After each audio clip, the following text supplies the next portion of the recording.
ताज़ा तरीन अपलोड्स की नोटिफिकेशन हासिल करने के लिए हमारे चैनल को सब्सक्राइब करें और साथ में दिए गए घंटी के निशान को दबाना ना भूलें। समुद्र के इस ओर लंका दाहक कपीश्वर के सिंहनाद को सुनकर समुद्र के उत्तर तटवर्ती कोटि कोटि वानर भालू प्रसन्नता से किलकारी मारते हुए उछलने कूदने लगे। उन्हें विश्वास हो गया कि हनुमान जी माता सीता के दर्शन कर वापस लौट रहे हैं। शूर वीर महाबली वानर और भालुओं का समुदाय उत्तर तट पर बैठा हुआ कंदर्प कोटि लावण्य श्री रामदूत की अपलक नेत्रों से प्रतीक्षा कर रहा था। कपि प्रवर श्री मारुतात्मज का सिंहनाद समझकर उन्हें देखने की इच्छा से वीर वानर भालू एक वृक्ष से दूसरे वृक्षों पर तथा एक शिखर से दूसरे शिखरों पर कूदने लगे। कुछ वानर सर्वोच्च गिरी शिखाओं पर चढ़कर अतिशय प्रीति पूर्वक स्पष्ट दिखाई देने वाले वस्त्र हिलाने लगे। उसी समय परम वेगशाली बृहत्काय हनुमान जी महेंद्र गिरी के शिखर पर उतरे। गोद्विज हितकारी परम प्रभु पाप ताप के निवारण, धर्म की स्थापना एवं उनके अभ्युदय के लिए प्रत्येक युग में अवतार धारण करते हैं। उन प्रभु की मधुर एवं मंगलमय लीलाएं आश्चर्यजनक होती हैं, किंतु उनसे संपूर्ण धरा का परमहित होता है। आनंद रामायण में भगवान श्री राम के किसी कल्प की अवतार लीला में पवन पुत्र की अद्भुत कथा उपलब्ध होती है, जो संक्षेप इस प्रकार है। 10 ग्रीव की सोने की लंका फूंक कर श्री केसरी किशोर जग जननी माँ जानकी के समीप पहुँचे। उन्होंने माता के चरणों में प्रणाम निवेदन कर कहा, माता आप मेरे कंधे पर बैठ जाएं। मैं आज ही समुद्र पार कर आपको प्रभु के दर्शन करा देता हूँ। वेदही ने उत्तर दिया, पुत्र हनुमान, मेरे अनुपम शूरवीर प्राणनाथ को यह स्वप्न में भी सहन ना होगा कि मुझे अन्य कोई मुक्त करा ले जाए। रावण वध एवं मेरा उद्धार उन्हीं के कर कमलों से होने में उनकी और मेरी शोभा है। इससे तुम्हारे स्वामी की कीर्ति भी बढ़ेगी। तुम यह चूड़ामणि और मुद्रिका ले जाकर प्रभु को दे देना और उनसे प्रार्थना करना कि वे यहाँ पहुँचने में तनिक भी विलंब ना करें। श्री आंजनेय ने मात्र प्रदत्त चूड़ामणि और मुद्रिका अत्यंत आदर पूर्वक ले ली और माता के परम पावन पाद पद्मों में प्रणाम कर लौट पड़े। हनुमान जी उछलकर समुद्र तटवर्ती गिरी शिखर पर चढ़ गए। पर्वत उनका वेग सह ना सका, चूर्ण हो गया। उसी समय लोक पितामह ने श्री पवनात्मज के द्वारा लंका दहन के विस्तृत विवरण से पूर्ण एक पत्र श्री राम को देने के लिए हनुमान जी को दिया। श्री रामदूत चतुरानन का पत्र एवं माता जानकी की चूड़ामणि और मुद्रिका लेकर समुद्र के ऊपर वेग पूर्वक उड़ते हुए चले। वे भयानक सिंहनाद करते जा रहे थे। उत्तर दिशा में समुद्र के पार जाने पर वे नीचे उतरे। वहां उन्होंने भजन करते हुए एक मुनि को देखा। हनुमान जी ने उन विरक्त मुनि से कहा, मुनिवर, मैं भगवान श्री राम के आदेशा अनुसार उनकी प्राण प्रिया जनक दुलारी का पता लगाकर समुद्र पार से आ रहा हूँ। मैं तृषाधिक्य से व्याकुल हूँ, कृपया कोई जलाशय बताइए। तपस्वी मुनि ने जप करते हुए अपनी तर्जनी अंगुली से जलाशय की ओर संकेत दिया। जब हनुमान जी तपस्वी मुनि को अपनी लंका यात्रा का विवरण सुना रहे थे, तब अपनी उपलब्धियों की स्मृति से उनके हृदय में बड़प्पन की भावना का स्फुरण हो आया। भगवान ठहरे भक्त गर्वापहारी।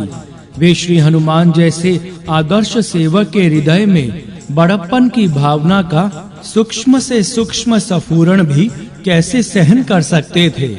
तत्काल उन्होंने उनके प्रशमन की व्यवस्था कर दी। श्री पवन पुत्र चूड़ामणि अंगूठी और विधाता प्रदत्त पत्र को जप करते हुए मुनि के समीप रखकर तृषा शांत करने के लिए जलाशय की ओर चल गए। उसी समय मुनि के समीप उछलता कूदता एक बंदर आया।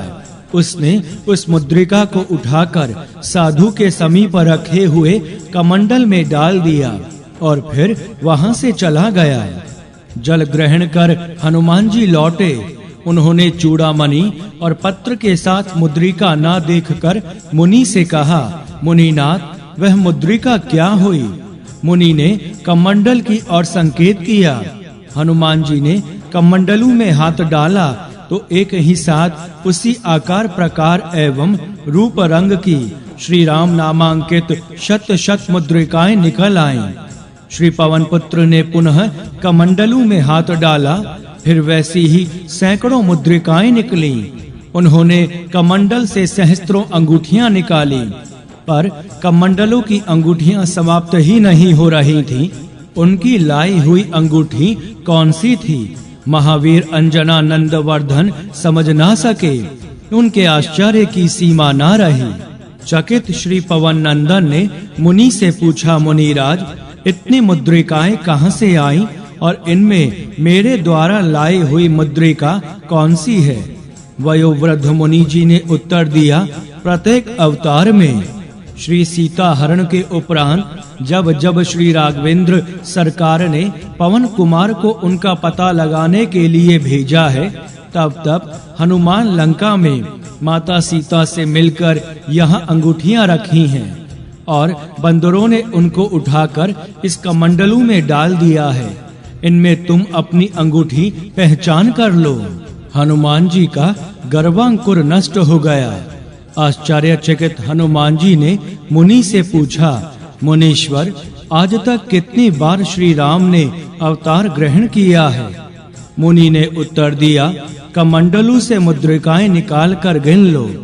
हनुमान जी ने अंजलि भरकर अंगूठियां निकालने लगे, किंतु उनका अंत नहीं हुआ। उन्होंने मुनि के चरणों में प्रणाम किया और फिर मन ही मन कहने लगे, भगवान श्री राम की लीला गुण एवं शक्ति का अंत नहीं, उनके अवतारों की भी संख्या नहीं। मेरे पूर्व भी श्री राम की आज्ञा से सहस्त्रों हनुमान माता सीता का पता लगा चुके हैं, फिर मेरी क्या गणना है? गलित अभिमान आंजनेय ने मन ही मन श्री सीताराम के चरणों में प्रणाम किया। फिर हर्षोन्मत्त पर्वत शिखर से पृथ्वी पर कूद पड़े। उन्हें देखते ही वानरों ने उन्हें चारों ओर से घेर लिया। मैंने माता सीता के दुर्लभ चरणों का स्पर्श और दर्शन प्राप्त कर लिया। पवन कुमार ने इतना कहा था कि जामवान जी ने उन्हें वक्ष से लगा लिया। उनके नेत्रों में प्रेमाश्रु भर आए। उन्होंने गद्य गद्य कंठ से कहा, पवन पुत्र तुमने हम सबके प्राणों की रक्षा कर ली।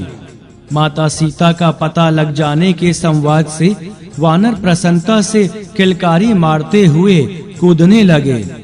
हर्षातिरेक के कारण बहुत से वानर अपनी पूंछ उठाकर नाचने लगे। कुछ वानर हनुमान जी की पूंछ चूमने लगे और कुछ उनके सम्मुख विविध प्रकार के मधुर फल मूल रखकर उन्हें सुख पहुंचाने के लिए अनेक प्रकार से उनकी सेवा करने लगे।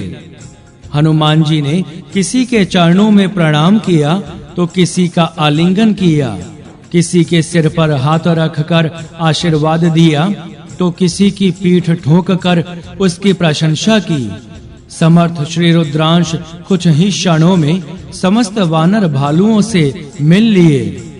शोक हरण श्री कपिसतम से मां भगवती सीता के दर्शन, रावण से वार्तालाप एवं लंका दाह का समाचार सुनकर प्रसन्नता से उल्लसित युवराज अंगद ने हनुमान से कहा, वानर श्रेष्ठ, बल और पराक्रम में तुम्हारे समान कोई नहीं है, क्योंकि तुम इस विशाल समुद्र को लांघकर फिर इस पार लौट आए।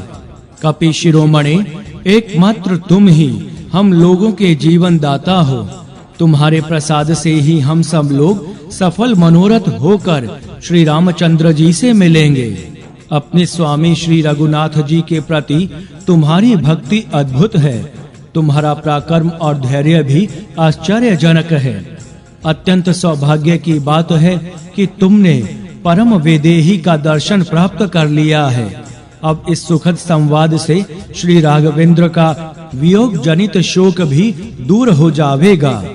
फिर जांबवान जी एवं युवराज के परामर्श से यशस्वी हनुमान जी सहित समस्त वानर समुदाय भगवान श्री राम को सुखदायक समाचार सुनाने कपिराज सुग्रीव के पास चल पड़ा।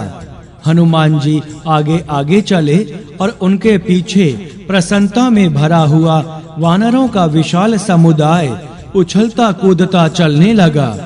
उस समय सिद्ध आदि भूतगण अत्यंत वेगशील महाबली बुद्धिमान पवन नंदन की ओर अपलक नेत्रों से देखते हुए उनकी भूरी भूरी प्रशंसा कर रहे थे। बोलिए सियावर रामचंद्र की जय, पवन सुत हनुमान की जय। जय सिया राम, जय जय सिया राम। आकाश में छलांग मारते हुए हर्षोन्मत्त वानर भालू स्वर्ग के नंदन वन के तुल्य मनोहर मधुवन के समीप पहुँचे। किष्किंधापति सुग्रीव के मधुवन की रक्षा उनके मामा महाबली दधिमुख नामक वानर सदा किया करते थे। उस मनोरम वन को देखकर वानर समुदाय मधु पीने एवं फल खाने के लिए लालायित हो उठा। हर्षोन्मत्त वानरों ने इसके लिए युवराज अंगद से आज्ञा मांगी। उन्होंने वृद्ध जांबवान से पूछा, जांबवान जी एवं महावीर श्री हनुमान जी के अनुमोदन से युवराज ने उन्हें आज्ञा दे दी। फिर क्या था, प्रसन्नता से भरे हुए पिंगल वर्ण वाले वानर मधुवन के सुगंधित फल मूलों का भक्षण एवं मधु का पान करने लगे। वानर मधु पीकर मत हो गए। माता सीता का संवाद प्राप्त होने की प्रसन्नता से मधुमत वानरों की बड़ी विचित्र स्थिति थी। आनंद मग्न होकर कोई गाते, कोई हंसते, कोई नाचते, कोई गिरते पड़ते, कोई जोर से चलते, कोई उछलते कूदते और कोई प्रलाप करते हुए मधु पीते तथा बचा हुआ मधु फेंक देते। कोई फलों से लदे वृक्षों की डालियां तोड़ते और कुछ मदमत वीर वानर समूचा वृक्ष ही उखाड़ फेंकते। इस प्रकार अत्यंत रमणीय मधुवन तहस नहस होने लगा। दधिमुख और अन्य रक्षक दौड़े। युवराज अंगद और हनुमान जी की आज्ञा से मधु पीकर मतवाले वानर उल्टे रक्षकों को ही डांटने लगे। इतना ही नहीं, उन्होंने मधुवन के रक्षकों को मारना पीटना भी प्रारंभ कर दिया। विवशतः दधिमुख ने वानरराज सुग्रीव के समीप जाकर निवेदन किया, राजन, आपने जिस सुंदरतम मधुवन की चिरकाल से रक्षा की है, उसे अंगद और हनुमान जी की आज्ञा से वानरों ने नष्ट भ्रष्ट कर दिया है। इतना ही नहीं, उन्होंने रक्षकों को बुरी तरह मारा पीटा भी है। सुग्रीव जी के हर्ष की सीमा ना रही। उन्होंने दधिमुख से कहा, मामा जी, निश्चय ही हनुमान जी माता सीता का दर्शन कर चुके हैं, अन्यथा मधुवन के फल खाने और मधु पीने का साहस वानरों में नहीं होता। युवराज ऐसी आज्ञा कदापि नहीं देते। मधुवन युवराज का ही है, आप उन्हें क्षमा कर दें। भगवान श्री राम ने सुग्रीव जी से पूछा, राजन, तुम यह सीता संबंधी बात किससे कर रहे थे? सुग्रीव जी ने विनय पूर्वक उत्तर दिया, प्रभु, लगता है हनुमान जी माता सीता का दर्शन प्राप्त कर चुके हैं, अन्यथा वे लोग मधुवन के फल खाने और तहस नहस करने का साहस नहीं कर सकते थे। सुग्रीव जी ने दधिमुख से कहा, मामा जी, आप जाकर उन लोगों से कह दें कि वे माता सीता का समाचार सुनाने के लिए प्रभु चरणों में यथाशीघ्र उपस्थित हों। दधिमुख चले गए। भगवान श्री राम और भगवान श्री लक्ष्मण के मुख पर प्रसन्नता की लहर देखकर वानर राज सुग्रीव भी आनंद मग्न हो गए। बोलिए सियावर रामचंद्र की जय, पवन सुत हनुमान की जय। जय सिया राम, जय जय सिया राम। श्री हनुमान जी का परम सौभाग्य।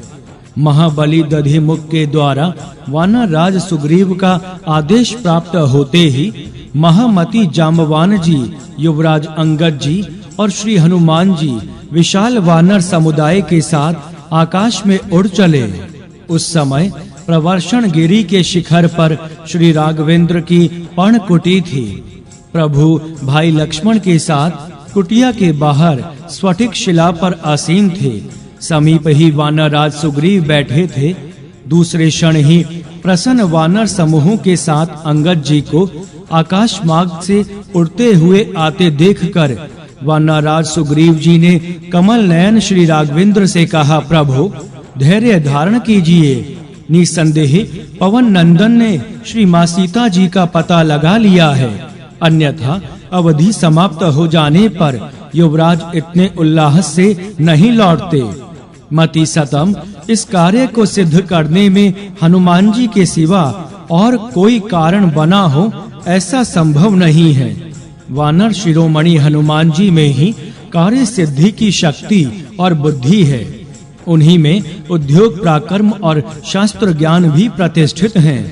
इस प्रकार वानर राज सुग्रीव परम बुद्धिमान रघुनंदन को धैर्य बंधा ही रहे थे कि अंगद जी और हनुमान जी को आगे करके हर्षातिरेक से सिंहनाद करते हुए वीर वानरों का समुदाय निकट आ गया।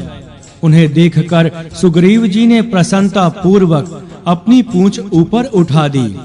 अंगद आदि वीर श्री रघुनाथ जी को देखकर हर्षोल्लास पूर्वक आकाश से नीचे उतर आए।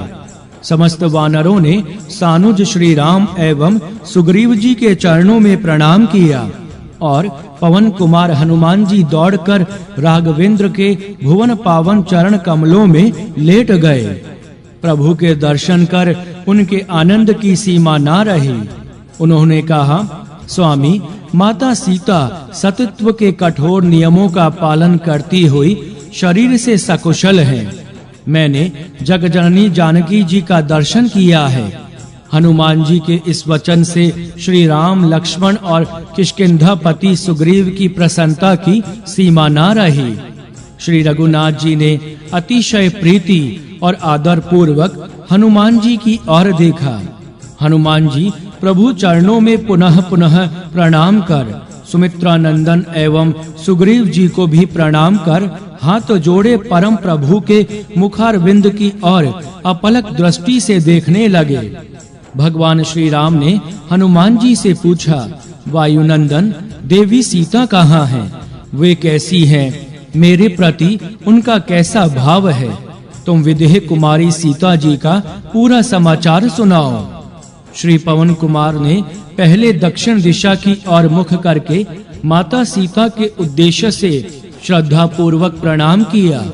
फिर उन्होंने अत्यंत नम्रता पूर्वक निवेदन किया, करुणामय प्रभु, 100 योजन विस्तृत समुद्र के पार दुरात्मा दशानन की नगरी लंका के दक्षिण तट पर बसी हुई है। उस राक्षसपुरी में मैंने माता सीता को अशोक वाटिका में अशोक तरु के नीचे अत्यंत व्यथित अवस्था में आपका निरंतर स्मरण करते हुए देखा है। प्रभु, आपके वियोग में जलहीन मीन की भांति छटपटाने वाली माता सीता का दुख न कहने में ही भला है। श्री आंजनेय के वचन सुनकर राघवेंद्र अधीर हो उठे। उनके नेत्रों से आंसू बहने लगे। पवन पुत्र के नेत्र भी अश्रु पूरित थे, पर अपने अश्रुओं को रोककर वे माता का संदेश कहते जा रहे थे। माता सीता इस समय अत्यंत दुख के दिन व्यतीत कर रही हैं। उन्हें दुष्ट दशानन ने अशोक वाटिका में रोक रखा है और क्रूर राक्षसियां वहां रात दिन पहरा दिया करती हैं।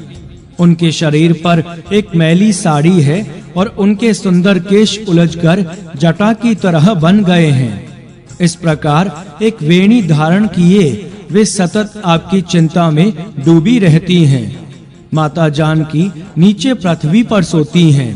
वे अन्न जल को छोड़ देने के कारण अत्यंत कृशकाय हो गई हैं और शोक से निरंतर हे राम, हाँ राम कहती हैं।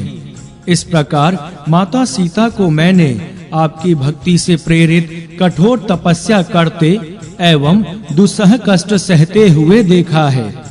प्रभु, चलते समय माता ने आपके विश्वास के लिए अपनी चूड़ामणि दी है। साथ ही उन्होंने चित्रकूट में इंद्रपुत्र जयंत कौवे की घटना का स्मरण कराते हुए कहा है कि स्वामी, इतनी महान शक्ति के रहते हुए भी आप मौन क्यों हैं? मेरा अपराध क्षमा कर शीघ्र मेरा उद्धार करें। हनुमान जी के वचन सुनकर भगवान श्री रघुनाथ जी के नेत्रों में आंसू भर आए। वे माता सीता जी द्वारा प्रदत्त चूड़ामणि को हृदय से लगाकर सुग्रीव जी से कहने लगे, मित्र, इस चूड़ामणि को देखकर मेरा हृदय द्रवित हो रहा है। यह सुर पूजित मणि जल से प्रकट हुई थी और किसी यज्ञ में संतुष्ट होकर सुरेंद्र ने इसे मेरे श्वशुर राजा जनक को दे दिया था।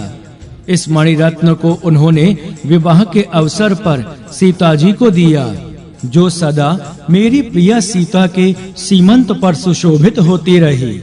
श्री पवन कुमार के द्वारा अपनी प्राण प्रिय सीता जी का समाचार पाकर प्रभु ने अत्यंत प्रसन्नता से कहा, हनुमान, तुमने जो कार्य किया है वह देवताओं के लिए भी दुष्कर है। मैं नहीं जानता कि इसके बदले तुम्हारा क्या उपकार करूं। पुत्र, मैंने मन में खूब विचार करके देख लिया कि मैं तुमसे उष्ण नहीं हो सकता। तथापि लो, मैं अभी तुम्हें अपना सर्वस्व सौंपता हूँ। इतना कहकर करुणा अवतार परम प्रभु ने, श्री राम ने पवित्र आत्मा हनुमान जी को अपनी दोनों भुजाओं में खींचकर अपने हृदय से लगाते हुए कहा, संसार में तुम्हें परमात्मा का आलिंगन मिलना अत्यंत दुर्लभ है। वानर श्रेष्ठ, तुम्हें यह सौभाग्य प्राप्त हुआ है, अतः तुम मेरे परम भक्त और प्रिय हो। भगवान श्री राम के अनन्य भक्त श्री महादेवात्मज की कामना पूर्ति हुई। उनके वानर शरीर धारण करने का उद्देश्य पूर्ण हो गया। वे आनंद मग्न होकर प्रभु के चरण कमलों पर गिर पड़े। अधीर होकर उन्होंने बार बार प्रार्थना की, प्रभु मेरी रक्षा कीजिए, रक्षा कीजिए।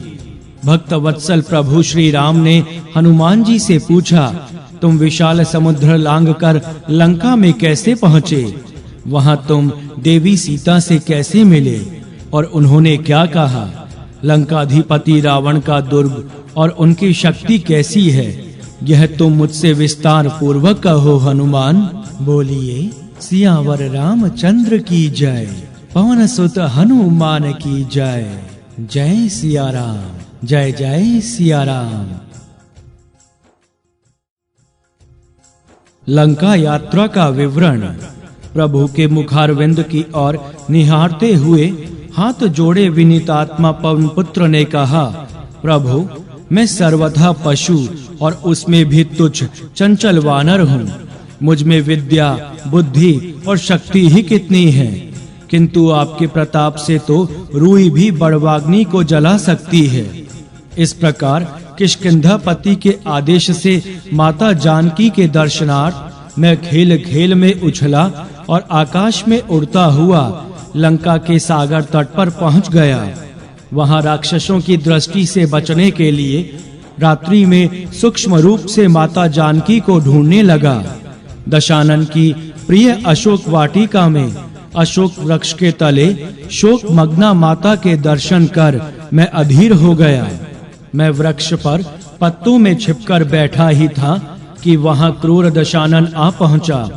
उसने सतीत्व की प्रज्वलित मूर्ति वियोगिनी माता सीता को वश में करने के लिए उन्हें बहुत डराया धमकाया, किंतु जब माता ने उसे किसी तरह दुत्कार दिया तब वह अधम राक्षस माता को मारने दौड़ा। अपनी प्रिया मंदोदरी के समझाने से वह 1 मास की अवधि देकर वहां से चला गया। राक्षसियों ने भी माता को बहुत डराया। उन राक्षसियों के चले जाने पर माताजी असहनीय दुख के कारण प्राण त्याग देने के लिए प्रस्तुत हो गईं। उस समय मैंने वृक्ष के पत्तों में छिपे-छिपे आपके जन्म से लेकर दंडकारण्य में जाने, माता सीता हरण, सुग्रीव जी से मैत्री, बाली वध आदि की संक्षिप्त कथा सुनाते हुए कहा कि किष्किंधा पति सुग्रीव जी ने आपका पता लगाने के लिए चारों दिशाओं में करोड़ों वानरों को भेजा है। मैं भी उन्हीं का भेजा हुआ आज आपका दर्शन प्राप्त कर कृतार्थ हो गया। मेरे मुख से आपकी मधुर लीला कथा सुनकर माता ने कहा, जिन्होंने मुझे यह अमृत तुल्य संवाद सुनाया है वह मेरे सामने प्रकट क्यों नहीं होते। मैंने नीचे उतरकर माता के चरणों में प्रणाम किया। मुझ वानर को देखकर पहले तो वे सहम गई, परंतु मैंने उन्हें क्रमशः सब बातें बतलाईं। इसके बाद मैंने आपकी मुद्रिका उन्हें दी। तब माता के मन में मेरे प्रति विश्वास उत्पन्न हो गया। क्रूरतम रावण के यहाँ दुष्ट राक्षसियों के बीच अत्यंत कष्ट पूर्वक जीवन व्यतीत करने वाली वियोगिनी जननी पुत्र को देखकर रो पड़ी। उन्होंने कहा, पुत्र, जिस प्रकार इन राक्षसियों के द्वारा मैं अहिर्निश सताई जा रही हूँ वह मेरे प्राणनाथ को बता देना। मैंने उन्हें अनेक प्रकार से धैर्य बंधाया और कहा, माता, बस मेरे प्रभु के समीप पहुँचने की ही देर है। अमित शक्ति संपन्न श्री राघवेंद्र आपका संवाद पाते ही यहाँ पहुंचकर इस असुर कुल का विध्वंस कर देंगे। रोती हुई माता जानकी ने अत्यंत करुणा पूर्वक आपके शीघ्र आने की प्रार्थना करते हुए लक्ष्मण जी के लिए कहा कि लक्ष्मण, तुम्हें मैंने अज्ञानवश कुछ कठोर वचन कह दिया, उसके लिए मुझे क्षमा करना और श्री रघुनाथ जी के साथ शीघ्र आकर मेरी रक्षा करना, अन्यथा 1 मास के उपरांत मैं जीवित नहीं रहूंगी। इतना कहकर माता सीता रोने लगी। उन्होंने वानर राज सुग्रीव, महामती जांबवान, युवराज अंगद तथा समस्त वानरों को आशीर्वाद देते हुए सबसे शीघ्र लंका पहुंचाकर राक्षसों को नष्ट करने की प्रार्थना की है। श्री पवन नंदन के द्वारा माँ भगवती जानकी का समाचार सुनकर श्री राम अत्यंत व्याकुल हो गए। लक्ष्मण जी के नेत्र बरसने लगे और समस्त वानरों के भी नेत्र भर आए। पर हनुमान जी धैर्य पूर्वक कहते जा रहे थे, माता जी की आज्ञा से मैं अशोक वाटिका के फल खाने चला, पर रावण से मिलने की इच्छा से मैंने वह मनोरम वाटिका विध्वंस कर दी। रावण के पुत्र अक्षय कुमार के साथ सहस्त्रों असुरों को मारने के बाद मैं इंद्रजीत के ब्रह्मपाश में बंध कर रावण के सम्मुख पहुंचाया गया। वहां उस दुष्ट ने दंड स्वरूप मेरी पूंछ जलाने का आदेश दे दिया। बस आपकी कृपा से सारी लंका जल गई। भगवान श्री राम, लक्ष्मण, वानर राज सुग्रीव, महामती जांबवान, अंगद, मैंद, पनस, नील और नल आदि महान वानर गण लंका में घटित हुई घटनाओं को ध्यान पूर्वक सुन रहे थे। हनुमान जी सहसा श्री राघवेंद्र के चरणों में गिर पड़े और बोले, प्रभु, यह सब कुछ मैंने नहीं किया है। अंतर्यामी स्वामी, मेरे अनंतर में प्रविष्ट होकर अपनी शक्ति से आपने जो लीला कराई है मैं वही निवेदन करता हूँ। हनुमान जी आगे कहने लगे, करुणामय स्वामी, वहाँ मैंने त्रिकूट पर्वत पर बसी हुई दिव्य लंका पुरी देखी। उस पुरी के चारों ओर लंबे चौड़े द्वार हैं। उनमें अत्यंत मजबूत किवाड़ और छोटी मोटी अर्गलाएं लगी हैं। उन द्वारों पर अत्यंत विशाल एवं शक्तिशाली यंत्र लगे हैं जो बाण और पत्थरों के गोलों की वर्षा करते हैं। उनके द्वारा लंका में प्रविष्ट होना अत्यंत कठिन है। पुरी के चतुर्दिक सोने का परकोटा है जिसे तोड़ना अत्यंत दुष्कर है। उसमें मणि, मूंगे, नीलम और मोतियों का काम किया गया है। परकोटों के चारों ओर ग्रह और विशाल मत्स्य पूरित अगाध जल वाली खाइयां हैं। उन चारों द्वारों के सम्मुख खाइयों पर लकड़ी के ऐसे यंत्रमय विशाल एवं सुदृढ़ पुल बने हैं, जिन पर शत्रु सेना के आते ही उसे यंत्रों द्वारा खाइयों में एवं चारों ओर फेंक दिया जाता है। उसके चारों ओर दुर्गम नदी, पर्वत, वन, खाई और सुदृढ़ प्रकोटा आदि है। लंका विस्तृत समुद्र के दक्षिण तट पर बसी है। अतएव लक्ष्य का किसी प्रकार पता न मिल सकने के कारण वहां जलयान से जाना भी बड़ा कठिन है। लंका के पूर्व द्वार पर 10 सहस्त्र प्रचंड वीर राक्षस रहते हैं। उसके दक्षिणी द्वार पर चतुरंगिणी सेना के साथ 1 लाख राक्षस योद्धा, पश्चिम द्वार पर 10 लाख राक्षस और उत्तर द्वार पर 10 करोड़ राक्षस तथा मध्य भाग की छावनी में सैकड़ों सहस्त्र द्रजय वीरवर निशाचर रहते हैं। हाथी, घोड़े, खाइयों और शतघ्नियों आदि से दुष्ट दशानन की लंका सुरक्षित है, किंतु आपकी कृपा शक्ति से मैंने प्रायः सारी कठिनाइयां समाप्त कर दी हैं। लंका के सुदृढ़ द्वार नष्ट कर दिए, खाइयां पाट दी, पर कोटों को धराशायी कर दिया, विशालकाय राक्षसी सेना का चतुर्थांश नष्ट कर दिया और समूची लंका फूंक कर राख कर दी है। रावण के नागरिकों एवं उसके सैनिकों में ही नहीं, स्वयं उसके मन में भी आपका भय और आतंक व्याप्त हो गया है। असुर सेना का मनोबल तो समाप्त हो ही गया है।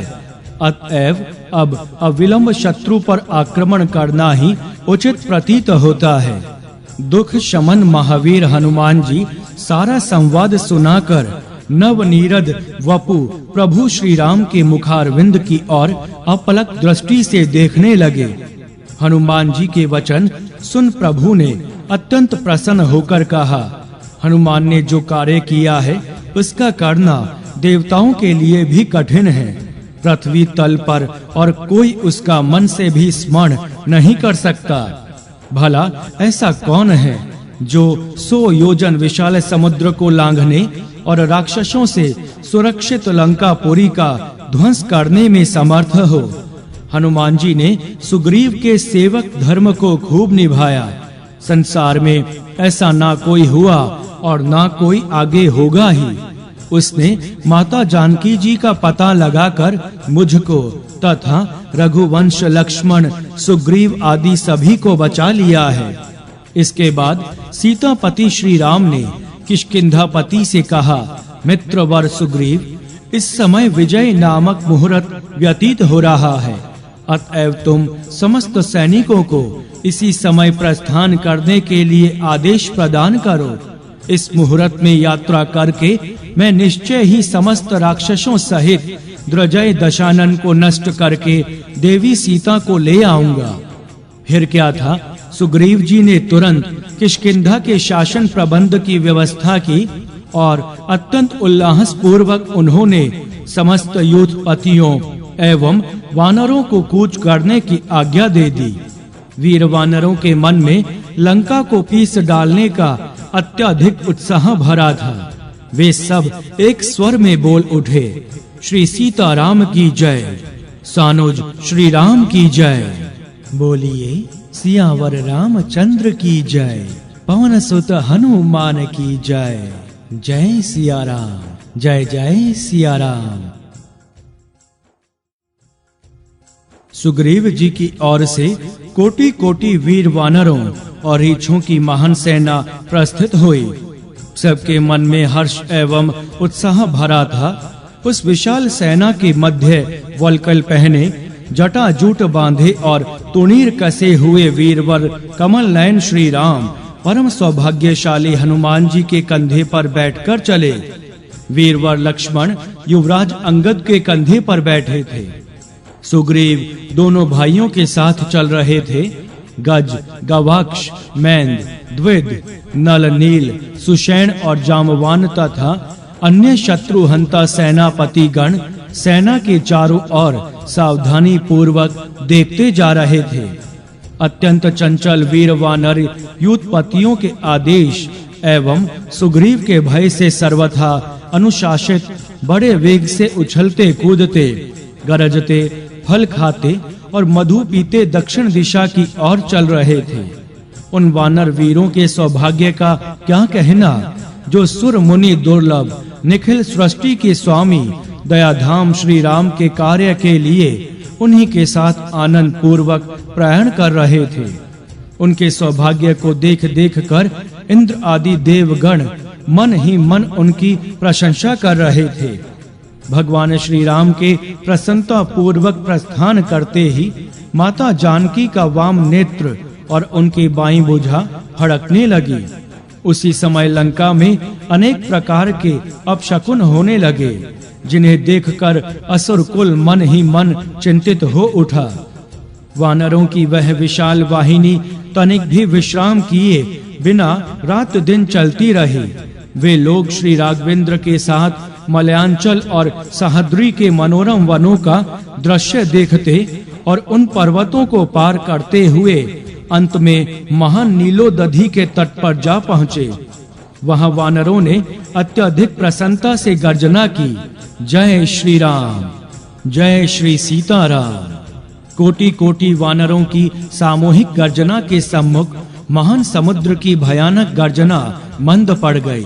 बोलिए सियावर रामचंद्र की जय, पवन सुत हनुमान की जय। जय सिया राम, जय जय सिया राम। विभीषण जी पर अनुग्रह।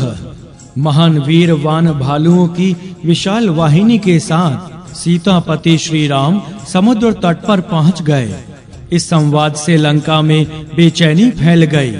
राक्षस और राक्षसियां अत्यंत चिंतित होकर परस्पर कहने लगे, एक वानर ने तो समूची लंका की भयानक क्षति कर दी थी। अब कोटि कोटि वीर वानरों के समुदाय से इस राष्ट्र की क्या दशा होगी। भयभीत तो दशग्रीव भी थे, उनके भी मन में आतंक व्याप्त था, किंतु वह उसे प्रकट नहीं होने देते थे। उन्होंने सभा भवन में जाकर सभासदों से कहा, वीर राक्षसों, वानरों की सेना लेकर दशरथ नंदन राम और लक्ष्मण लंका पर आक्रमण करने के उद्देश्य से समुद्र के उस तट पर पहुंच गए हैं। अतएव आप लोग निर्णय करें कि इन तुच्छतम नर और वानरों को किस प्रकार दंडित किया जाए। राक्षसाधिपति के इन वचनों को सुनकर चाटुकार सभासद उनकी दुर्जयता, उनके अमित बल और पराक्रम की प्रशंसा करने लगे। प्रहस्त, दुर्मुख, वज्रद्रष्ट, कुंभकर्ण कुमार, निकुंभ, इंद्रजीत, महापार्श्व, महोदर, कुंभ, अतिकाय आदि राक्षसों ने रावण का अभिवादन किया और उनके शौर्य की सराहना करते हुए कहा, यह तो बड़े सौभाग्य की बात है कि हम शुद्धार्थों के प्रिय आहार नर और वानर काल की प्रेरणा से स्वयं हमारे मुख में चले आ रहे हैं। पवन पुत्र तो हमारी उदारता और असावधानी के कारण क्षति पहुंचाकर चला गया, किंतु अब तो वे वानर किसी प्रकार अपना अपना प्राण बचाकर भी यहाँ से नहीं लौट सकेंगे। उन दशरथ कुमारों ने समरांगण में आपके धनुष से छूटे हुए 2 जीभ वाले सर्पों के समान तीक्ष्णतम विषाक्त शरों का दर्शन नहीं किया है। इसी कारण वे प्रज्वलित दीप पर पतंग तुल्य मर मिटने के लिए इधर आने की कुचेष्टा करने जा रहे हैं। चिंता की कोई बात नहीं है, आप आदेश दें, हम लोग अभी समुद्र पार जाकर वानरों को ढूंढ ढूंढ कर उन्हें पृथ्वी से मिटा देंगे।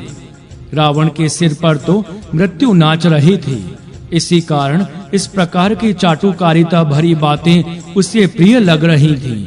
किंतु उसी समय परम नीतिज्ञ एवं शुभेक्षी उसके छोटे भाई विभीषण ने उनके चरणों में सिर झुकाकर विनय पूर्वक कहा, राजन, आप बुद्धिमान, विद्वान और नीति के मर्मज्ञ हैं। आप अच्छी प्रकार विचार कर देखें। यह सभासद आपके यथार्थ हित की चिंता न कर केवल आपको संतुष्ट करने के लिए प्रलाप कर रहे हैं। श्री राम के दूत एक वानर ने दुर्लभ लंका में प्रविष्ट होकर प्रमदा वन सहित संपूर्ण लंका को सैन्य स्थल, वाहन आदि महत्वपूर्ण स्थलों को फूंक ही नहीं दिया, सहस्त्रों असुरों सहित आपके वीर कुमार को मार डाला, तब यहाँ वैसे करोड़ों वानरों के आ जाने पर क्या होगा? इन बुभुक्षित सभासदों को क्षुधा उस समय कहाँ चली गई थी, जब हमारा नगर अनाथ की भांति प्रज्वलित अग्नि में धाएं-धाएं जल रहा था। भैया, श्री राम कोई साधारण मनुष्य नहीं है, वे साक्षात अव्यक्त नारायण देव हैं। उनकी यशस्विनी पत्नी सीता जी साक्षात भगवती लक्ष्मी जी हैं। माता सीता जी लंका में यमपाश की भांति आ गई हैं। अतएव जब तक श्री रामचंद्र जी के तीक्ष्णतम व्याल बाण धनुष से नहीं छूटते और जब तक समर प्रिय नख द्रष्टा युद्ध विशारद वानर लंका में फैलकर इन्हें नष्ट भ्रष्ट करना प्रारंभ नहीं करते, तब तक आप विपुल रत्न राशि के साथ श्री मिथिलेश कुमारी को उनकी सेवा में सम्मान पूर्वक सौंप दें। अन्यथा विश्वास कीजिए, स्वयं कालकंठ शंकर जी भी यदि आपकी रक्षा करना चाहें और सुरपति एवं यमराज भी आपको अपनी गोद में छुपा लें या आपाताल में ही प्रविष्ट हो जाएं, तो भी श्री राम के अमोघ बाण से आपके जीवन की रक्षा कोई नहीं कर सकता। विभीषण जी ने अत्यंत आदर पूर्वक रावण जी से आगे कहा, भैया, महामुनि पुलस्त्य ने भी अपने शिष्य से इसी बात को आपकी सेवा में निवेदन करने के लिए कहलवाया है कि आप अहंकार त्याग कर माता जानकी को परम प्रभु श्री राम की सेवा में लौटाकर उनका स्मरण करें। मेरे विचार से इसी प्रकार आपका, मेरा, इन राक्षसों का तथा संपूर्ण लंका निवासियों का हित हो सकेगा।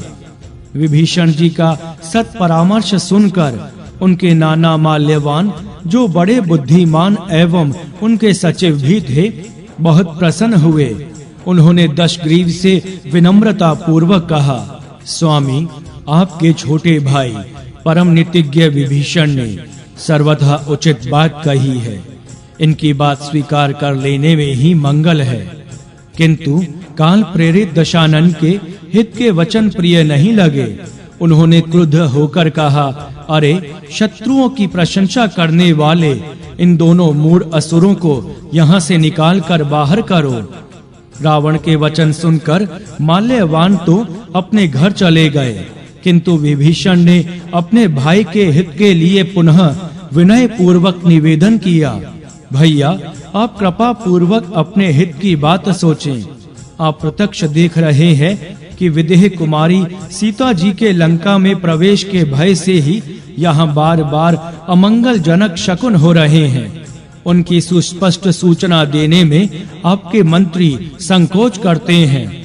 मैं बार-बार आपके चरणों में विनीत प्रार्थना करता हूँ कि भगवान श्री राम बड़े धर्मात्मा और पराक्रमी हैं। आपके ये अन्यतम वीर इंद्रजीत, महापार्श्व, महोदर, निकुंभ, कुंभ, अतिकाय आदि स्मरांगण में कौशलेंद्र के सम्मुख नहीं टेक सकते। अतएव श्री राम के साथ शत्रुता करना उचित नहीं है। उनके अमोघ बाणों का स्मरण कर मिथिलेश कुमारी सीता जी को उनके पास लौटाकर उनसे क्षमा मांग लेने में ही आपकी भलाई है। विभीषण जी के हित भरे वचन सुनकर रावण जी अत्यंत क्षुब्ध हो गए। क्रोध से कांपते हुए उन्होंने कहा, कुल कलंक निशाचर, तू मेरे ही दिए हुए भोगों से पुष्ट होकर तथा मेरे ही पास रहकर शत्रु के सम्मुख मुझे अपमानित देखना चाहता है। मेरे भय से त्रैलोक्य कांपता है, किंतु तू मुझे सामान्य मनुष्य से भयभीत करने का प्रयत्न कर रहा है। धिक्कार है तुझे। यदि तेरे सिवा और कोई इस प्रकार का वचन बोलता तो मैं उसे तत्क्षण मार डालता। इतना कहते हुए क्रोध के वशीभूत रावण विभीषण पर जोरों से पाद प्रहार कर बैठा और बोला, तू भी जा, उन्हीं बनवासी मनुष्यों में मिल जा। बोलिए सियावर रामचंद्र की जय, पवन सुत हनुमान की जय। जय सिया राम, जय जय सिया राम। रावण के इतने कटु वचन और पाद प्रहार सहकर भी परम बुद्धिमान और महाबली विभीषण ने उनके चरणों में प्रणाम किया और हाथ में गदा ले सभा से निकलकर आकाश में उड़ चले। अपने चारों मंत्रियों के साथ आकाश में स्थित होकर उन्होंने रावण से कहा, राजन, सदा प्रिय लगने वाली मीठी मीठी बातें कहने वाले लोग तो सुगमता से मिल सकते हैं, परंतु जो सुनने में अप्रिय किंतु परिणाम में हितकर हो, ऐसी बात कहने और सुनने वाले दुर्लभ होते हैं। आप मेरे पिता तुल्य हैं, आपके पाद प्रहार एवं धिक्कार की मुझे चिंता नहीं, किंतु आपका नाश ना हो जाए मैं इसीलिए व्याकुल हूँ। पर मैं देखता हूँ कि आप और आपकी यह विशाल सभा सभी काल के वश हो गई है। इसी कारण यहाँ सब कुछ विपरीत सोचा समझा और करने का निश्चय किया जा रहा है। मैं श्री राम के द्वारा आपके पुत्र, सेना, वाहन आदि संपूर्ण राक्षस वंश और आपका मारा जाना नहीं देख सकता। इस कारण श्री रघुनाथ जी की शरण में जा रहा हूँ। मेरे चले जाने पर आप अपने महल में सुदीर्घ काल तक सांसारिक भोग भोगते रहिएगा, पर पीछे मुझे दोष मत दीजिएगा। बस विभीषण अपने मंत्रियों सहित श्री राघवेंद्र के चरणों की शरण लेने चल पड़े। उनके हृदय में आनंद की लोल लहरियां उठ रही थीं। श्री राम चरणों के दर्शन की तीव्र लालसा से वे आतुर हो रहे थे। वे मन ही मन सोचते जा रहे थे, आज मेरे महान सुकृतों का उदय हुआ है, जो मैं परम प्रभु श्री राम के उन लाल लाल चरण कमलों के दर्शन प्राप्त करूंगा, जिनके लिए देवता और मुनि जन्म जन्मांतरों तक कठोर तप करते रहते हैं, फिर भी उन्हें वे भक्त सुखदायक चरण प्राप्त नहीं होते। जिन अरुण चरणों को माँ भगवती सीता ने अपने हृदय में धारण कर रखा है, कर्पूर गौर महादेव अपने अंतर हृदय में जिनका ध्यान करते रहते हैं और जिन लोक पावन चरणों की पादुकाओं की भाग्यवान भरत श्रद्धा भक्ति पूर्वक निरंतर पूजा करते रहते हैं, आज मैं अधम राक्षस होकर भी उन चरणों के दर्शन का सौभाग्य प्राप्त करने जा रहा हूँ। इस प्रकार मनोरथ करते हुए वज्रधारी इंद्र के समान तेजस्वी उत्तम आयुधधारी दिव्य आभूषणों से अलंकृत विभीषण कवच और अस्त्र शस्त्र धारण किए अपने चारों पराक्रमी मंत्रियों सहित समुद्र के इस पार आ गए। वानरों ने पर्वत तुल्य महान विभीषण को आते देखकर उन्हें रावण का दूत समझा। वे उन्हें वानरों के पहरे में ठहराकर निवेदन के लिए सुग्रीव जी के पास पहुँचे। वानरराज सुग्रीव जी ने भगवान श्री राम से विनय पूर्वक कहा, प्रभु, रावण का भाई विभीषण आपसे मिलने आया है। भगवान श्री राम ने किष्किंधापति सुग्रीव जी से कहा, सखे, इस विषय में तुम्हारी क्या सम्मति है? नीति निपुण सुग्रीव जी ने उत्तर दिया, प्रभु, राक्षस अत्यंत मायावी तो होते ही हैं, इनमें अंतर्ध्यान होने की भी शक्ति होती है। यह शूर वीर विभीषण अत्यंत क्रूर रावण का भाई है, अतः इसे कठोर दंड देकर मंत्रियों सहित मार डालना चाहिए। सुग्रीव जी के वचन सुनकर श्री पवन कुमार व्याकुल हो गए। इनका सहज स्वभाव है कि अपने संपर्क में आए हुए व्यक्ति को श्री राम चरणों में पहुंचाकर ही संतुष्ट होते हैं। लंका में ये विभीषण से मिल चुके थे। ये उनके निश्चल भक्ति से प्रभावित हुए थे। माता सीता का पता उन्होंने ही बताया था और दुष्ट दशानन के सभा भवन में श्री हनुमान का पक्ष विभीषण ने ही लिया था और अब तो वे सब कुछ त्याग कर भगवान श्री राम के चरणों में आ गए। ऐसी स्थिति में वानर राज ने ऐसे वचन कहकर यह क्या अनर्थ कर दिया। पवन कुमार शरणागत वत्सल प्रभु के उत्तर की प्रतीक्षा करने लगे।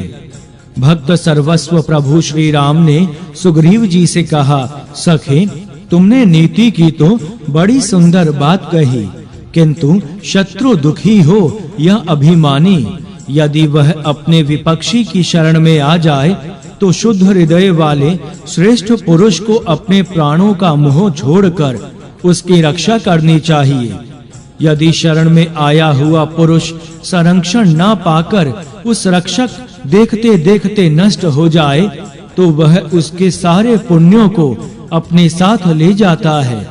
इसी प्रकार शरणागत की रक्षा न करने में महान दोष बताया गया है। शरणागत का त्याग स्वर्ग और सुयश की प्राप्ति को मिटा देता है तथा मनुष्य के बल और वीर्य का नाश करता है। अतएव जिसे करोड़ों ब्राह्मणों की हत्या लगी हो, शरण आने पर मैं उसे भी नहीं छोड़ता। जीव ज्यों ही मेरे सम्मुख होता है त्यों ही उसके करोड़ों जन्मों के पाप नष्ट हो जाते हैं। वानरराज सुग्रीव, मेरा यह व्रत है कि जो एक बार मेरी शरण में आकर शुद्ध हृदय से मैं आपका हूँ यह कहता है, मैं उसे संपूर्ण प्राणियों से निर्भय कर देता हूँ। मैं तो इच्छा होने पर क्षणार्ध में ही लोकपालों सहित संपूर्ण लोकों को ध्वंस कर उन्हें पुनः रच सकता हूँ और पृथ्वी पर जितने असुर हैं उन सबको मेरे भाई लक्ष्मण अकेले ही क्षण भर में मार सकते हैं। अतएव तुम किसी प्रकार की चिंता मत करो, विभीषण जी को ले आओ। भक्ति सुधा पानेच्छु प्रभु श्री राम के वचन सुनकर पवन नंदन के आनंद की सीमा न रही। उनके रोम रोम पुलकित हो गए और नेत्रों में प्रेमाश्रु भर आए। भक्त वत्सल श्री राम की जय। हनुमान जी ने सिंहनाद किया और अंगद आदि वानरों के साथ अत्यंत उल्लास पूर्वक उछलकर सबसे पहले विभीषण जी के समीप जा पहुँचे और उन्हें आदर पूर्वक प्रभु के समीप ले आए। विभीषण जी ने जटाजूट धारण किए श्याम गौर श्री राम लक्ष्मण के अलौकिक सौंदर्य को देखा तो देखते ही रह गए। कुछ क्षणों तक इस स्थिति में रहने के अनंतर वे साष्टांग प्रणाम करते हुए कहने लगे, पद्म पत्राक्ष प्रभु, मैं आपकी पत्नी माँ भगवती सीता को हरण करने वाले राक्षस कुलोत्पन्न दुष्ट दशानन का छोटा भाई विभीषण हूँ। मैं अत्यंत तामसिक प्रकृति वाला अधम राक्षस हूँ। मैंने अपने भाई राक्षस राज से विदेह नंदनी माता सीता को आपके पास भेजने की भरपूर प्रार्थना की, किंतु वे कालवश मुझ पर कृपित हो गए। तब मैं आपके यश का स्मरण कर अपने स्त्री पुत्रों को वहीं छोड़कर अपने मंत्रियों के साथ संसार पाश से मुक्त होने के लिए मुमुक्षु के रूप में आपके चरणों की शरण में आ गया। करुणा निधान, आप मुझ अधम पर भी करुणा की वृष्टि कर मेरा जीवन और जन्म सफल करें। मुझे अपने चरणों की छाह में रख लें। विभीषण जी की भक्ति पूर्ण वाणी सुनते ही लक्ष्मण जी सहित भक्त प्राण धन प्रभु ने तुरंत उठकर उन्हें उठाया और अपनी लंबी भुजाओं को फैलाकर उन्हें हृदय से लगा लिया। फिर प्रभु ने उन्हें अतिशय प्रीति पूर्वक अपने समीप बैठाकर सर्वप्रथम संबोधित किया।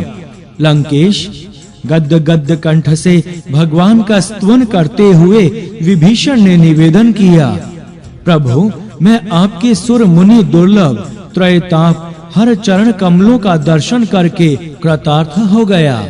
मैं धन्य हो गया, मुझे सर्वस्व प्राप्त हो गया। प्रभु, राज राजेश्वर श्री राम, मुझे विषय जन सुख की इच्छा नहीं है। मुझे तो आपके चरण कमलों में आसक्ति रूपा भक्ति ही अभिष्ट है।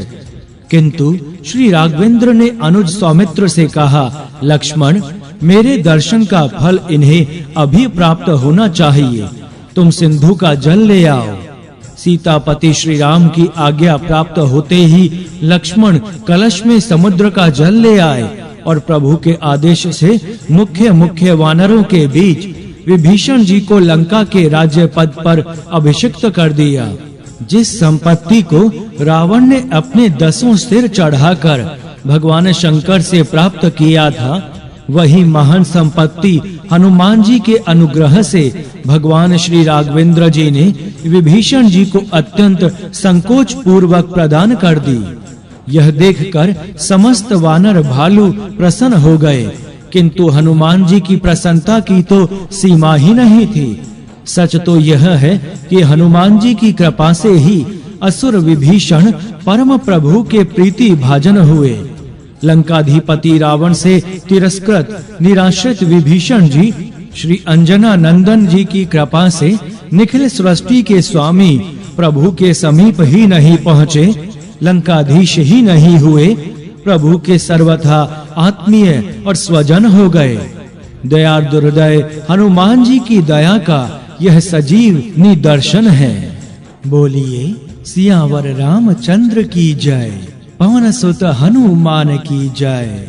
जय सिया राम, जय जय सिया राम।